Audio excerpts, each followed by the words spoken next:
Olá, tudo bem? Estamos aqui em mais um vídeo aqui no canal do BTG Pactual Digital e hoje eu recebo a ilustre presença do deputado federal Kim Kataguiri, o quarto deputado mais votado do Brasil. Seja bem-vindo, Kim. Muito obrigado pelo convite, prazer estar aqui. Prazer é nosso aqui. Cara, me conta uma coisa aí. Essa história do MBL, né, que é onde vocês começaram o movimento, o engajamento político, algumas pessoas têm clareza do que é o MBL, algumas pessoas ainda têm dúvida do que seria o MBL. Então, primeiramente, eu queria que você falasse um pouquinho sobre o MBL. Qual o propósito de existência do MBL, em que vocês acreditam? Fala pra gente sobre isso aí. Inicialmente, o que era? Era um grupo de amigos assim que se conhecia pela internet, principalmente pelo Facebook, que ficava debatendo liberalismo, tal, gostava bastante de debater economia, principalmente escola austríaca de economia, Mises, Hayek e tal. E aí a gente começou a se encontrar pessoalmente porque alguns institutos começaram a organizar esses eventos, como o Instituto Mises, por exemplo, trouxe o Ron Paul dos Estados Unidos para palestrar aqui, aí teve o Instituto Liberal, aí Estudantes pela Liberdade, diversas instituições que começaram a fazer esses encontros presenciais e a gente começou a se conhecer pessoalmente. E aí a gente percebeu que pra gente era legal, que a gente gostava de economia, mas pro público em geral era um negócio muito pedante, um negócio chato, né? Tipo, era um bando de cara velho com gravata borboleta debaixo do ar-condicionado falando sobre o impacto da taxa de juros na inflação, né? Ou seja, nunca que isso vai ser popular, né? Não, nunca que a gente vai juntar uma galera na rua e falar ajuste fiscal, né? Porque isso é muito legal, isso é muito legal. Eu quero muito fazer um superávit. Não, nunca vai acontecer. Não rola. Então, como é que a gente pensou? Como é que a gente faz para fazer com que isso seja mais palatável, né? Que chegue nas pessoas de uma maneira mais simples e que elas entendam por que vale a pena sacrificar um tempinho da vida delas para se dedicar a isso. Daí surgiu o MBL, né? Inicialmente era a ideia de ser uma estrutura de comunicação que transmitisse essas ideias para a população para que uma vez na opinião pública se transformasse em força política. Perfeito. E aí a gente começou, foi ali no finalzinho de 2014, foi um momento bem turbulento politicamente, que acabou moldando o MBL para se tornar o que se tornou hoje. Teve um caso de vandalismo no Grupo Abril, porque a revista Veja, acho que 3 dias antes da eleição, soltou uma capa com a delação do Youssef, né? Falando que eles sabiam de tudo, né? Dilma, Lula e tal. E aí a gente decidiu fazer uma manifestação em defesa da liberdade de imprensa e da Lava Jato, que estava começando a surgir, né? Às vezes o pessoal fala, logo depois da eleição o MBL foi lá pedir impeachment. Não, eu fui pedir impeachment porque não tinha razão logo depois da eleição de pedir impeachment. A gente foi pedir liberdade de expressão, né? Porque basicamente era um veículo de imprensa sendo vandalizado por fazer o seu papel enquanto veículo de imprensa. Que é fundamental, né? E em defesa da Operação Lava Jato estava começando a surgir ainda, era pouco conhecida e tal. Então esse foi o primeiro engajamento, digamos, de um organizado, né? Numa ação prática ali. E a gente convocou única e exclusivamente essa primeira manifestação pelo Facebook, bem despretensiosamente mesmo, a gente esperava lá que ia dar só 50, 100 pessoas. Aí quando a gente viu, começou a vir um monte de confirmação, só que tinha aquele problema de que evento do Facebook, todo mundo sabe bem como confirma 1 milhão de pessoas, vai 2. Aí a gente falou, a gente precisa dar uma sensação de que tá acontecendo, a gente tá organizando um negócio sério, não é simplesmente um evento de Facebook. E aí a gente foi lá, juntou R$ 1.400 para alugar um caminhão de som, fez uma vaquinha lá, tiramos foto do caminhão e falou, galera, já estamos nos organizando, vai acontecer, tem caminhão de som já contratado. E aí foi essa primeira manifestação, deu cerca de 5 mil pessoas e deu o pontapé inicial do movimento. Legal. Daí acho que a gente foi evoluindo, porque acho que começou com esse primeiro pilar, que eu ainda acho que é o pilar fundamental do MBL, que é a comunicação, que é enquanto um meio de espalhar mensagem. E a gente foi evoluindo para outros 2 pilares, um é de militância, né, de você ter gente de fato fazendo manifestação, indo. Isso é um trabalho que não aparece muito, né? É interessante comentar. De militante que vai em Câmara dos Vereadores contra o aumento do salário, de militante que vai em Câmara dos Vereadores contra a proibição do Uber. E isso, claro, que não aparece tanto para a imprensa como os impeachment, PEC do teto, reforma trabalhista, mas é um trabalho de base que acho que é muito importante, porque é onde efetivamente onde começa. Ali na raiz, município, exatamente. É onde nas bases. E aí o terceiro pilar, que foi naturalmente da militância política institucional, né? 2016 foi a primeira vez que a gente disputou a eleição, vereadores, prefeitos, a gente, aliás, ficou muito feliz que a gente conseguiu fazer o prefeito de uma capital, que é o Nelson Marquesan Júnior, lá em Porto Alegre, e o vereador aqui em São Paulo, mais conhecido político do MBL até então, que é o Fernando Holliday, que é vereador, e vários outros vereadores nos interiores, né? E acabou se desenvolvendo esse tripé. E aí, como que você define rapidamente assim, não, a gente acredita nisso, o MBL acredita nisso, nessa fórmula, A gente acredita em democracia e livre mercado. Tá, mas quando se fala democracia é um termo que todo mundo usa, né? Democracia, então, a palavra... especificar a democracia, tripartição do poder, livre associação, liberdade de imprensa, ponto. Os poderes são harmônicos e independentes. A partir do momento que você já tem o judiciário metendo o bedelho no legislativo, no executivo, ou mais grave ainda, o executivo metendo o bedelho no legislativo, no judiciário, aí você já não tem democracia. Perfeito. Então você já entende que isso já é fora do que é proposto em termos de ideais para vocês ali. Sim. Já está fora dos valores que vocês acreditam. Perfeitamente. Você falou em fechar um dos três poderes, você falou em uma interferência indevida em um dos três poderes, você já não está falando do que o MBL defende. Tá. Agora me diz uma coisa, vocês também se intitulam como um movimento suprapartidário, né? E aí, se existem os valores que vocês acreditam, né? E esses valores são convergentes dentro do grupo de integrantes, obviamente com divergências naturais de ideias, mas você tem uma convergência geral, e tem deputados e vereadores e políticos eleitos por várias legendas diferentes, né? Você tem o Partido Verde, tem PSDB, tem Democratas e mais um monte aqui que eu não vou lembrar agora. Como é que você enxerga isso? Porque não há de se acreditar que exista uma ideologia de um partido. Quando eu entro num partido e vejo, nós acreditamos nisso, naquilo outro, aquilo ali, como é que aquilo pode ser tão divergente e você ter um movimento suprapartidário que cubra todas essas ideologias? Ótima pergunta. É o que deveria ser, né? O partido, de fato, deveria ser aquilo que ele diz projeto, que é. Você tem os estatutos, tem um projeto em comum e os parlamentares, lá, os políticos estão juntos para disputar o poder com base naquele projeto para implementar um projeto de país. Só que no Brasil isso já não tem mais partido político, tem legenda, né? Quando você para pensar, o MDB, por exemplo. No MDB você tem desde o Michel Temer até o Requião, que acha que foi golpe. Então, o que o MDB acredita, né? Qual que é o posicionamento político do MDB? PSDB é a mesma coisa, né? Desde o Goldman, Serra, o PSDB esquerda para valer, até o João Dória, que diz que quer expulsar todo mundo esquerda do partido. E mesma coisa no Democratas, tem uma diferença grotesca das bancadas do Norte e do Nordeste para as bancadas do Sul e do Sudeste, de posicionamento, de viés ideológico. Então, e isso a gente teve uma experiência muito próxima durante o impeachment, né? Como é que as votações são guiadas na Câmara dos Deputados? São os líderes que decidem o que os deputados vão votar? É o líder do DEM, é o líder do PSDB, é o líder do MDB? Não, na verdade o líder das bancadas temáticas, né? Que é uma bancada ruralista, da bala, ciência e tecnologia, LGBT, etc. Quando você para ver a fidelidade dos parlamentares à bancada suprapartidária em relação à bancada partidária, é muito maior para a bancada suprapartidária. Um exemplo que para mim é o mais ilustrativo disso são os deputados do PT que fazem parte da bancada ruralista e em votação de demarcação de terra indígena votam com a bancada ruralista e não votam com o PT. Quer dizer, vocês entendem que o tema acaba prevalecendo sobre... Prevalece, porque e é uma lógica muito simples, se o parlamentar votar contra o líder, ele vai perder espaço dentro do Congresso, vai perder uma comissão, ele vai perder uma relatoria de um projeto. Agora, se ele votar contra a bancada temática que deu a militância para ele, financiou a campanha dele, deu os votos para ele, na próxima eleição não interessa qual partido ele está, ele não tem mandato. Perfeito. Então, para ele é muito mais interessante manter essa conexão com a bancada temática do que com o partido. E você tem também uma jurisprudência recente que os partidos políticos perderam muito poder, que foi a do Cabo Daciolo. O Cabo Daciolo, ele era do PSOL, ele criou uma emenda constitucional para mudar o preâmbulo da Constituição, né, de todo poder emana do povo para todo poder emana de Deus. Isso vai diametralmente contra os princípios do PSOL. O PSOL expulsou o Cabo Daciolo do partido, entrou na justiça para caçar o mandato dele, né, porque na nossa legislação, o sistema proporcional, o mandato é da coligação, não é do parlamentar, e diferente do que acontece com o senador, prefeito, governador e presidente. E ele se defendeu e conseguiu se defender e conseguiu se manter parlamentar sem partido político. Ou seja, hoje nenhum fechamento de questão é capaz de tirar o mandato do parlamentar. Então o poder dos líderes partidários, formalmente falando, diminuiu bastante. A ideia do MBL era justamente formar uma bancada liberal em diversos partidos políticos. Então, temática liberal. Exatamente. Perfeito.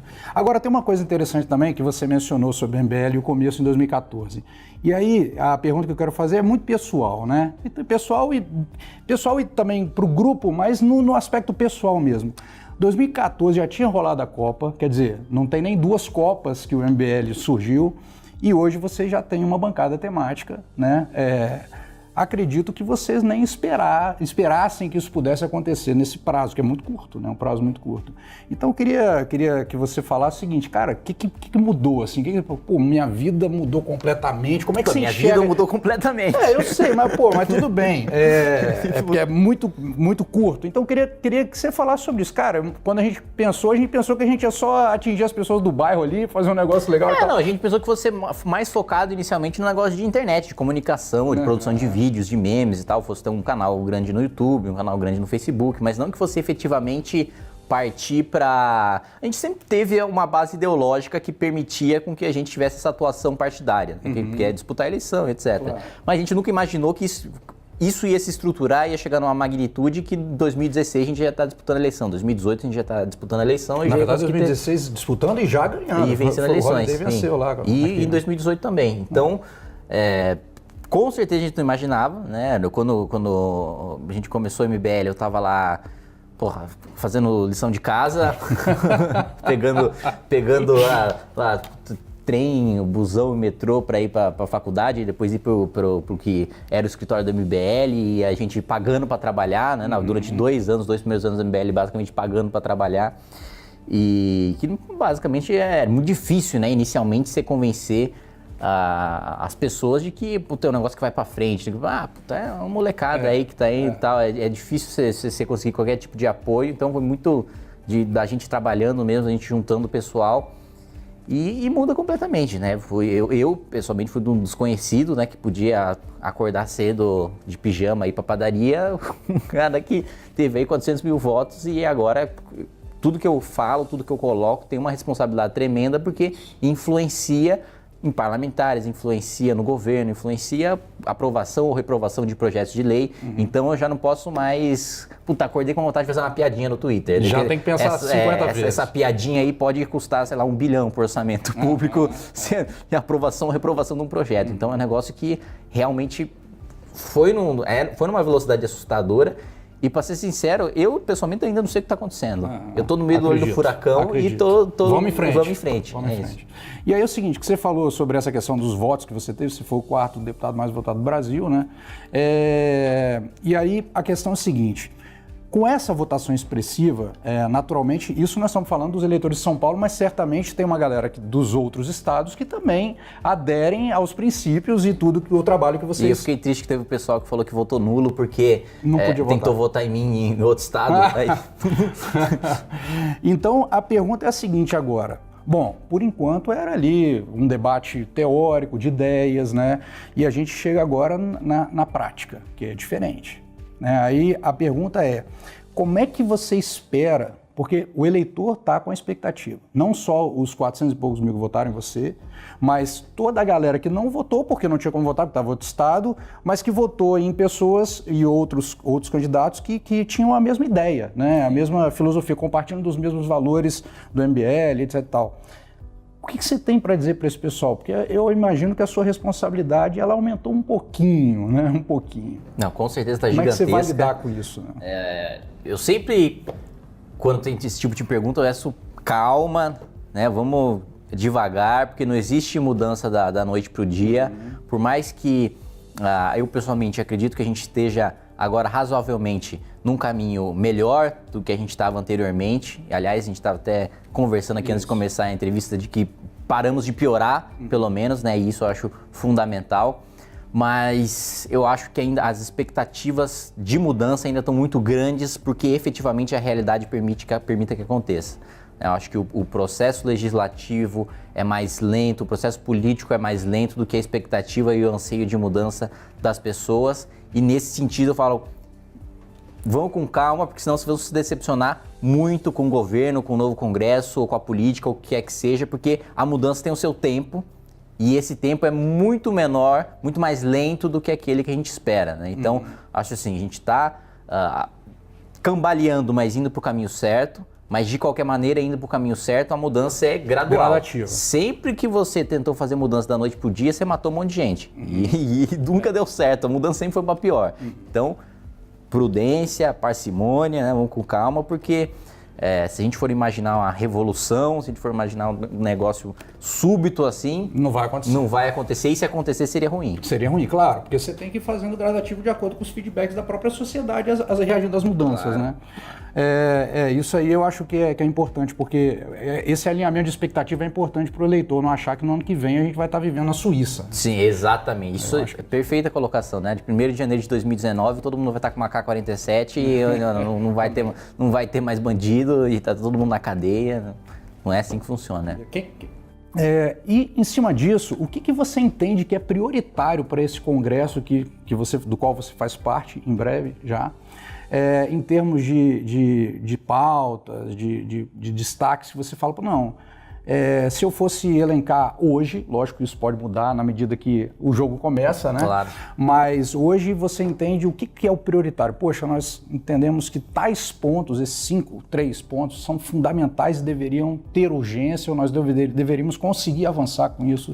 Então, acho que o mais urgente é a reforma previdenciária, sem a menor dúvida. A maior gargalo de dinheiro público que a gente tem hoje é a maior institucionalização da desigualdade social que a gente tem hoje, porque o cara trabalha a vida inteira recebendo um salário mínimo, se aposenta com o salário mínimo em regra, e está financiando a aposentadoria, no meu caso, por exemplo, de deputado, ou de juiz, ou de senador, ou de promotor, ou de servidor público federal, enfim, tem uma desigualdade gigantesca proporcionalmente do déficit causado pelo servidor público e pelo trabalhador na iniciativa privada. Então, isso, antes de qualquer coisa, não só é uma pauta econômica, é uma pauta moral também. Hoje você está transferindo rendas, está ampliando a desigualdade social e a miséria com base num sistema que supostamente garantiria direitos, mas na prática hoje o único direito que a Previdência está garantindo é o direito do juiz pegar o dinheiro do miserável.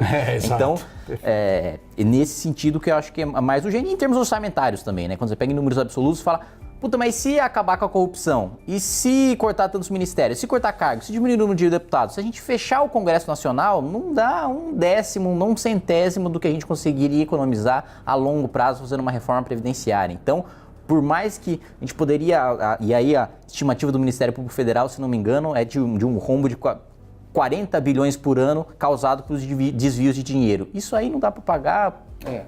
1/4 de rombo da Previdência. Então a gente poderia acabar com a corrupção, fechar o Congresso Nacional. Que ainda assim teria, que ainda assim teria um déficit grotesco. Absurdo. Poderia cair dinheiro do Petrolão todo ano aqui pra gente pagar a Previdência e ainda assim não ia ter esse dinheiro. Então as pessoas precisam ter a magnitude de quão o problema é gravíssimo e quanto urgente ele precisa ser resolvido. Tanto que acho que correto o governo Bolsonaro de encaminhar isso como uma primeira pauta, que eu acredito que vai acontecer, para não gastar capital político com nenhuma outra pauta antes dessa que é mais urgente. Do outro ponto, tributária, né, acho que é natural, depois de você cortar os gastos do governo, você fazer uma reforma tributária, primeiro para simplificar, que hoje é inexplicável. Né? Não tem por que você ter... Você tem que fazer um doutorado para abrir uma pequena empresa para conseguir pagar. Para conseguir saber o quanto você tem que pagar. Exatamente. Né? Para pagar já é outro esforço. Primeiro você precisa saber quanto guerra. Você precisa pagar e aí ainda se deixa escapar uma coisa, aí vem o fiscal, aí puta, se o fiscal é corrupto, te achaca. Aí é o caos que o empresariado brasileiro bem conhece, né?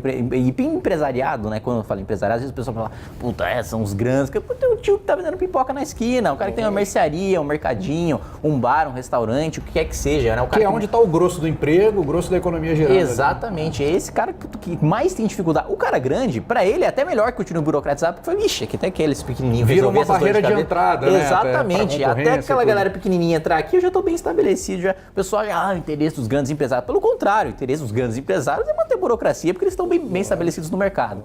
Então, acho que segunda coisa essencial é a gente ver essa questão tributária, de simplificação principalmente, de redistribuição também, que eu acho que fica muito concentrado hoje na União, né? Fica muito concentrado hoje com os deputados federais, com os senadores, com o Palácio do Planalto, os Planados dos Ministérios, tinha que ficar mais nos municípios e nos estados, que é onde as autoridades políticas têm efetivamente mais contato com a realidade, que lá, assim, ano que vem vou morar em Brasília e vou morar no lugar em que o cara mais miserável é o cara que opera o Xerox e ganha 20 mil reais por mês. Isso aqui é uma bolha, né? Não é a realidade, é um mundo paralelo. Não tem absolutamente nada a ver com a realidade, né? É um lugar que não tem boleto, né? Um lugar que não vencem as coisas, tal, não tem dívida, é outra coisa. Então, o cara que está próximo da realidade tem que ficar com o poder, tem que ter o poder e tem que ter o dinheiro para solucionar esses problemas. E a terceira pauta, que acho que é prioritária também e a sociedade pede muito e com razão, e aliás acho que foi uma das razões pelas quais Bolsonaro foi eleito, segurança pública, né? Rever urgentemente Código Penal, Código de Processo Penal, Lei de Execução Penal e a estrutura das polícias e a estrutura do inquérito policial, porque hoje às vezes a pessoa fala, puta, mas tem que aumentar a pena. Mas hoje não adianta absolutamente nada aumentar a pena, porque 98% dos assaltos não são solucionados. Então, você vai aumentar a pena para punir 2%? E aí? Não faz o menor sentido. Não resolve nada. Primeiro, você precisa cuidar da parte pré-processual, investigar, descobrir quem é que cometeu aquele crime. Depois, da parte processual, para o crime não prescrever e, ao mesmo tempo, você tendo um cuidado para garantir o direito de defesa, as garantias fundamentais previstas na Constituição, mas, ao mesmo tempo, ter um processo rápido o suficiente para que o crime não prescreva. E dentro da cadeia, daí lei de execução penal, a cadeia tem uma estrutura mínima para que não seja escola de crime, né? Para que tenha de fato, às vezes o pessoal fala, pô, mas que legal, os presos estão se matando dentro dos presídios, tem que se matar mesmo. Mas pera, vamos parar para pensar um pouquinho. Se dentro da cadeia, que é a expressão máxima de controle de poder do Estado, o governo não está controlando, você imagina fora. Então, meu filho, ali é que realmente tem que estar organizado. Ali é onde realmente tem que ter ordem para demonstrar que, realmente aqui o Estado tem o poder de punir as pessoas e que tem que estar sendo bem exercido, bem organizado. Então, todas essas fases precisam ser revistas e é um debate longo, é um debate exaustivo, é um debate que mexe com o interesse de várias corporações e justamente por isso eu acho que também é tão urgente, tão importante. Então você falou, previdência tributária e segurança pública, basicamente isso aí, legal. Agora me diz uma coisa, nós estamos agora em 2018, começando 2019, o próximo mandato, e daqui 4 anos, possivelmente, você vai estar pedindo o voto das pessoas novamente. E lá, naquele momento, você vai falar de um outro panorama e de talvez outras agendas que estejam colocadas de melhoria na sociedade, demandas das pessoas. O que você tem de expectativa, ou mesmo de, poxa, eu gostaria que fosse, né? O que você gostaria de dizer sobre os últimos 4 anos, os avanços nos últimos 4 anos, que seria de 22 para trás, para o pessoal? Que tipo de agenda você gostaria de estar discutindo daqui a 4 anos? Eu vou falar do que eu gostaria que fosse, porque eu acho que, assim, expectativa, hoje eu estou bastante cético, né? Acho que vai ter uma mudança, mas vai ser uma mudança gradual. E ainda assim é uma perspectiva que pode mudar a qualquer momento, né? Porque a política, principalmente brasileira, num dia o cara é presidente, no outro dia o cara não se elege vereador, né? Então é um negócio muito dinâmico. O que eu gostaria que acontecesse, é uma pergunta bastante interessante, acho que primeiro a gente tivesse solucionado de uma vez por todas o problema fiscal. Que a gente tivesse não só aprovado uma reforma previdenciária, mas uma reforma previdenciária estruturante, que de fato mudou o sistema, pode ter um resquício ali de pacto geracional, mas com um sistema de capitalização, com uma reforma trabalhista mais profunda ainda do que essa que foi feita, acabando, por exemplo, com o roubo, que hoje é o FGTS, né? Que o cara, é um direito. Como assim? É o direito do governo te roubar e te devolver um rendimento menor que a inflação. Que direito é esse? Você tá basicamente pegando seu dinheiro e jogando no lixo. Que a gente tenha feito uma reforma política também, e isso eu acho que é bem provável que a gente discuta, não sei qual, mas acho bem provável que a gente discuta. Pessoalmente defendo o voto distrital, eu defendo o parlamentarismo, né? Que eu acho que tanto melhora a transparência, a representatividade, diminui as margens para corrupção e ao mesmo tempo melhora a governabilidade, né? Com o parlamentarismo, se perdeu a maioria, caiu fora. Não tem processo de impeachment, simples assim. Não precisa ter crime, não precisa ter nada. Acabou, perdeu a maioria, não vai ficar atrasando o país. Vem o próximo que tem. E eu acho que o que eu gostaria de estar discutindo seria uma modernização do sistema do Estado em si.